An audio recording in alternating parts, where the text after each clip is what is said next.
5 বছরে যা হবে এই আসনের জন্য, এই সদর আসনে আমি প্রধানমন্ত্রী। আগামী 5 বছরের জন্য নিজেকে কুষ্টিয়ার সদর আসনের প্রধানমন্ত্রী হিসেবে উল্লেখ করেছেন সংসদ সদস্য মুফতি মোহাম্মদ আমির হামজা।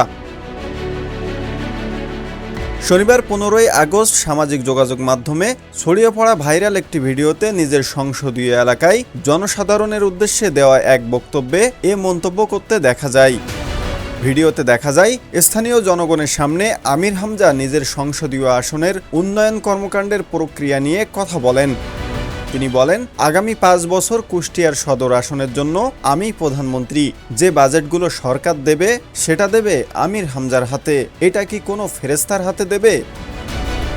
আর মানুষ নাচে যে উন্নয়ন কাজ করে দিয়েছে, সে কি তার বাবার টাকা নিয়ে এসে করবে? এই পাগলামিগুলো আর বিশ্বাস করা যাবে না।